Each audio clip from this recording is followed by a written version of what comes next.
A teenager has allegedly killed his little brother over 400 South Sudanese pounds in a wheel town. An activist has appealed to the government to reconsider the decision to withdraw from the Rome peace talks with holdout groups. And the Ministry of Labour says it is actively working on fixing the payroll system machine this week to facilitate quick payment of salaries.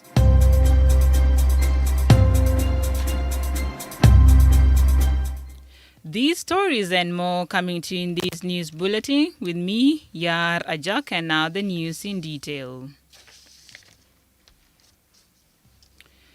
The son of a former state official in northern Barkazal state had allegedly killed his brother's elder. The son of former state official in northern Barkazal state has allegedly killed his little brother yesterday after an argument over 400 South Sudanese pounds. This is according to the state police spokesperson Captain Guot Akol. He says this incident occurred yesterday afternoon in High Salam in a wheel town. Bol Dut Dut Yel, who is 17 years old, beat up his 16-year-old brother to death. The deceased is called Yel Dut Dut Yel. The late Yel had reportedly loaned his brother Bol the money, but when he demanded it back, a quarrel ensued, resulting in a fist fight. Bol and Yel are the children of the former deputy governor of northern Barkazal state, Madut Dut Yel. They are step-brothers.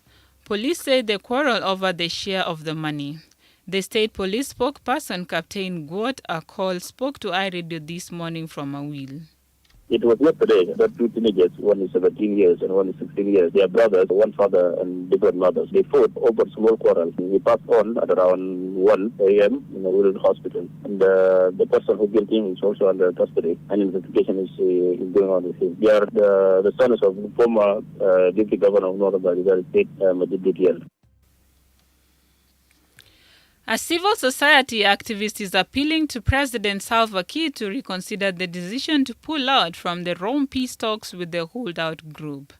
Edmond Yakani says both the government and the South Sudan Opposition Movement Alliance should embrace a non-violent approach to restore lasting peace in the country. On Monday, President Salva Kiir announced that the government pull out of the Rome peace talks, saying the South Sudan Opposition Movement Alliance, or SOMA, is violating the cessation of hostilities agreement. The president said the group, especially the National Salvation Front, or NAS, led by General Thomas Cirillo, is attacking travelers on Juba, Nimli Highway and Juba-Yei Road. President Kiir blamed the holdout groups for the recent attacks that killed 2 Catholic nuns and others along the Juba-Numli Highway.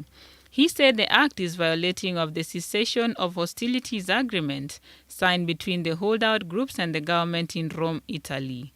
But Soma and NAS have both denied involvement in the killing of civilians along the highways.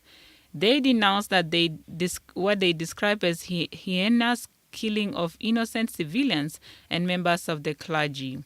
In his remarks to the first joint session of the members of the National Legislative Assembly, President Kiir announced the withdrawal of the government from the St. Igiedo mediated talks. Edmond Yakani, the executive director of the Community Empowerment for Progress Organization, or SEPO, appealed to the president to reconsider the decision. I really, with due respect and honor, beg His Excellency President that dialogue should be the best way to deal with the holdout groups. Yes, we know they're committing atrocities and their bodies responsible to document those atrocities, but at least we should embrace dialogue than confrontation. So I will appeal with due respect and honor to His Excellency President. He is a symbol of the nation, to make sure that dialogue continue with the wrong holdout groups. Confrontation will never gain us. So I would like to urge the National Parliament to encourage the executives to accept culture of dialogue. And I'd like to use the opportunity to call for St. Gideon to urgently come into this issue and St. Gideon to regain the commitment of the parties to Rome process, to make sure that dialogue is the best way to resolve issues. The St. Igiedo-led mediation is aimed at supporting an inclusive peace agreement in South Sudan by persuading the holdout group to join the revitalized peace deal signed in September 2018. In January last year, the government and SOMA signed the Rome Declaration to cease hostilities.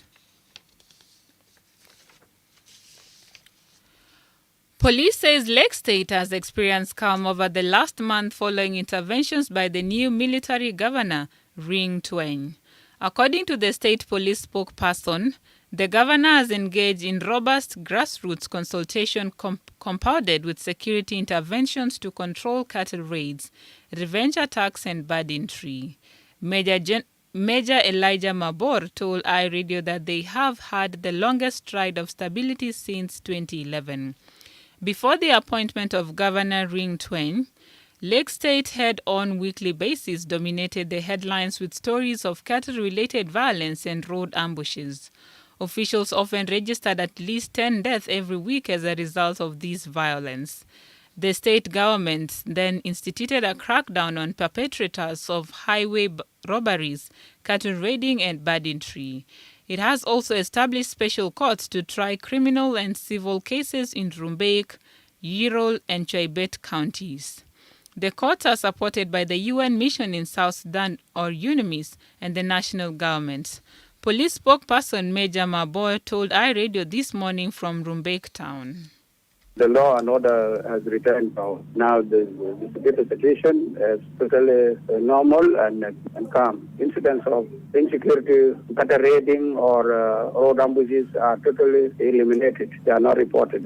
No any single case is reported again about the cattle raiding or road ambushes. Since the arrival of the new appointed governor, up to this moment, there is no any incident that occurred again in context of revenge, cattle raiding, and road ambushes. Every criminals run away, and many of them are apprehended. And currently, the special courts were set up for the whole state. You are listening to iRadio Afternoon News. The Ministry of Public Service and Human Resource Development says the maintenance of an electronic payroll software will be completed this weekend. A payroll management system is a software program designed to organize all the tasks of employee payment and tax filing. On Monday, President Salva Kiir blamed the salary payment delays on the faultiness of the software. Dr. Julia Aker is the Undersecretary at the Ministry of Public Service. 2 weeks ago, we ordered the spare parts. People are working on it now. Yesterday we checked, and today we will try to check, to examine, so that it can begin to print out information. So this is where we are now with electronic payroll, and I'm really very happy with the President to bring up to attention of our people that the salaries are not being delayed, but the machine which has the information was not working. And I hope this week to next week, we will start printing out the information, the payroll, and then they will be sent to the ministries so that they can begin to pay people June and July, and also August will come out soon. The payroll system tasks include keeping tracks of hours, calculating wages, tracking attendance, withholding taxes and deductions, printing and delivering checks, completing direct deposits, paying premiums to insurance carriers, and or paying employment taxes to the government. And finally, before approaching the international scene, the government has announced plans to construct a railway that will connect South Sudan with Sudan and the East African region. Phase 1 of the railway plan will link Wau in western Barkazal state with southwest region of the Sudan. Galem Moses reports. The Minister of Transport believes that the spur of South Sudan Railway will then link Wau railway station with Juba and then to East Africa. The current railway infrastructure in Bahar Ghazal was constructed between 1959 and 1962 by the then Sudan government. It is reported to be in a serious state of disrepair. The single 1,067mm gauge of 446-kilometer rail connection linking Babanusa in Sudan to Wau forms part of a rail transport corridor that extends up to Port Sudan. It also forms an important transportation link into South Sudan's northern and western Bahr Ghazal states, with a 248-kilometer link from the border to the major towns of Awil and Wau. Madoud Biariol made the announcement to revive the railway network after meeting President Salva Kiir on Wednesday. Railway is one of the important sectors that the people of South Sudan can benefit from it, because using the railway, it will be cheaper for goods and services. So the President has really encouraged me that it should continue with how we can actually build our railway as soon as possible from part of Sudan to Wau. This is what we are going to start, and then in the future, we are going to extend it from Wau to Juba here, and then we connect with the East African Railway. Despite the 2010 attempt to revive the railway system, it was later suspended due to border closures, unserviceable equipment, lack of capacity, and non-operational rolling stock. In July this year, the Sudan Railway Corporation announced its intention to refurbish a railway linking Sudan with South Sudan. Under the second phase of the Sudan Railway project to be completed by 2024, Sudan plans to rehabilitate abandoned lines mainly in the country's south. This will restore links to the cities of Medeni, Kosti, and Sena, as well as Nyala in western region of Darfur, while establishing a cross-border connection to Wau in South Sudan. Reporting for iRadio News, I am Gali Moses Azaria. Thank you, Gala Moses, for that report. And now to the international scene, my colleague Lugala Mulai joins us. Hello and good afternoon, Lugala. Hello and good afternoon, here Rajab. Now let's take a look at what is making headlines in the region and the international scene. Burundi's President Evariste Ndayishimiye has been condemned for his verbal attack against a journalist who covered the COVID-19 situation in the country. The president had said Andreas Ndikumana, who reports for French broadcaster RFI, was tarnishing Burundi's image with his coverage. Reporters Without Borders said these serious and dangerous remarks were a sad reminder of the fragility of press freedom in Burundi. RFI described the president's accusation as unfounded and absurd. Elsewhere, Zambia's lawyer Nelly Muti has become the country's first female Speaker of Parliament, responsible for the orderly conduct of debate as well as disciplining lawmakers. She was elected and opposed by the new set of MPs and will be deputized by Attractor Chisanga and Frank Moyo. The new president, Hakainde Hichilema, expressed his hearty gratitude, congratulations, in a post on Facebook. Finally, police in New Zealand has shot and killed a violent extremist after he stabbed and wounded at least 6 people in an Auckland supermarket. Prime Minister Jacinta Ardern said the incident was a terrorist attack carried out by a Sri Lankan national who was under police surveillance. The man, who has not been identified, was inspired by the Islamic State terrorist group, Ms. Ardern said. Police killed the man within 60 seconds of the attack on Friday. What happened today was despicable. It was hurtful.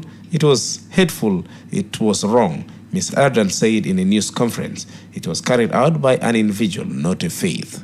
And that is all making headlines in the region and the international scene. Back to you, Yara Jack. Thank you, Lugala. Now to the world of sport, my colleague Jordan Yamba joins us.